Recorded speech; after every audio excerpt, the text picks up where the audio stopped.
Salam dan bahagia Ibu dan Bapak Guru. Selamat datang kembali di modul proyek penguatan profil pelajar Pancasila. Setelah Ibu dan Bapak Guru mengetahui bahwa terdapat 7 tema yang dapat dipilih sebagai tema proyek, kali ini kita akan belajar mengenai salah satu tema dari proyek, yaitu gaya hidup berkelanjutan.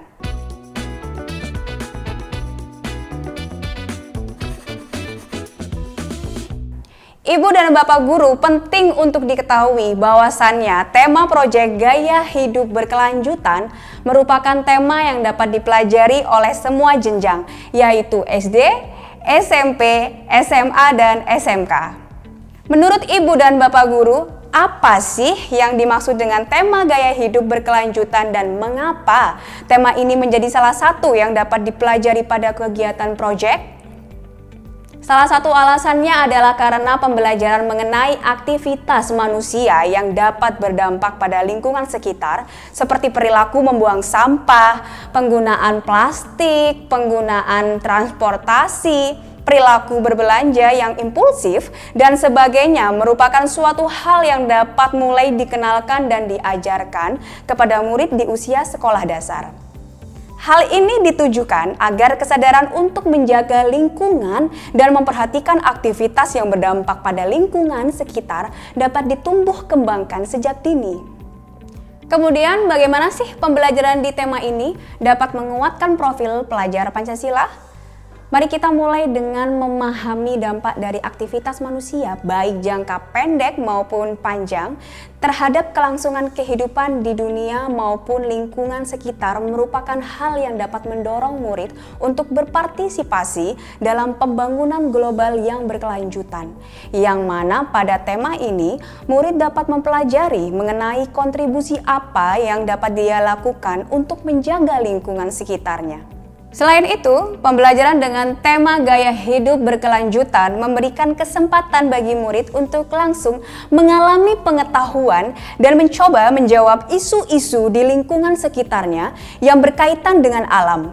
Proyek dengan tema ini pada akhirnya dapat menginspirasi murid untuk memberikan kontribusi dan dampak bagi lingkungan sekitarnya, sehingga sejalan dengan tujuan dari profil pelajar Pancasila. Dalam pelaksanaan pembelajaran proyek tema gaya hidup berkelanjutan, murid diharapkan untuk dapat 1. Mengembangkan kemampuan berpikir, sistem untuk memahami keterkaitan aktivitas manusia dengan dampak-dampak global yang menjadi akibatnya, termasuk perubahan iklim.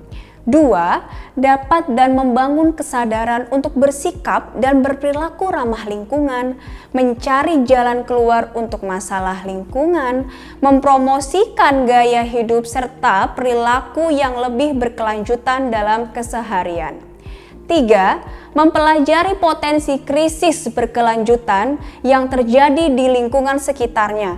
Contohnya, bencana alam akibat perubahan iklim, krisis pangan, krisis air bersih, dan lain sebagainya, serta mengembangkan kesiapan untuk menghadapi dan memitigasinya. Apa saja ya isu-isu yang dapat diambil sebagai topik dalam tema ini? Setiap satuan pendidikan dapat mengangkat isu yang berbeda-beda sesuai dengan keadaan lingkungan sekitarnya. Contohnya, Kota Jakarta dengan situasi banjir, daerah Bantar Gebang dengan pengelolaan sampahnya, atau Pulau Kalimantan yang memiliki hutan sebagai paru-paru dunia. Isu-isu lain seperti peningkatan emisi karbon, penggunaan kantong kain untuk sustainable shopping, dan sebagainya juga dapat menjadi isu yang diangkat dalam pembelajaran.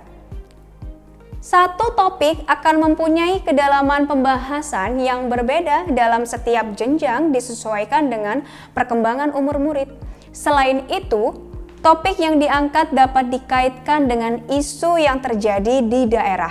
Misalnya, kita ambil satu contoh isu di daerah Jawa Barat terkait dengan tercemarnya Sungai Citarum. Topik yang dipilih dapat berupa revitalisasi Sungai Citarum. Pada jenjang sekolah dasar fase A, murid dilibatkan dalam aktivitas sederhana seperti membuat sistem pembuangan dan pemilahan sampah. Aktivitasnya dapat berupa memilah dan membersihkan sampah sederhana di lingkungannya, terutama di sekitar sungai. Pada fase B, murid diajak untuk mengolah dan mengumpulkan data infografik hasil survei mengenai perilaku membuang sampah dan aktivitas-aktivitas yang dilakukan di sekitar sungai yang mungkin dapat mencemari sungai. Hasil dari survei diolah untuk dicarikan solusi agar warga di sekitar sungai dapat lebih menjaga kebersihan sungai. Pada fase C, murid sudah dapat kita ajak membuat kampanye sederhana untuk memecahkan isu lingkungan. Aktivitasnya dapat berupa murid berkolaborasi membuat kampanye sederhana secara langsung ataupun melalui media sosial. Kampanye yang dilakukan dapat berupa pencegahan pembuangan sampah di sungai, seperti ajakan untuk memisahkan sampah organik dan mengolahnya menjadi pupuk kompos, serta ajakan kerjasama dengan pengrajin karya untuk mendaur ulang sampah anorganik. Kemudian, berbeda dengan jenjang SD, pada jenjang sekolah menengah pertama, murid diajak untuk membuat purwarupa dari sistem pengelolaan sampah di satuan pendidikan. Dalam mengembangkan purwarupa tersebut, murid dapat menerapkan kompetensi yang telah dipelajari pada jenjang SD untuk menghasilkan produk sesuai dengan kebutuhan.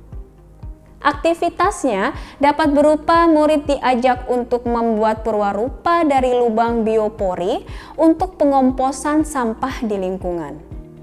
Untuk pengolahan sampah anorganik, murid dapat bekerja sama dengan lembaga pengelola sampah daur ulang atau bersama pengrajin karya untuk bersama-sama membuat purwarupa karya atau produk dari sampah daur ulang.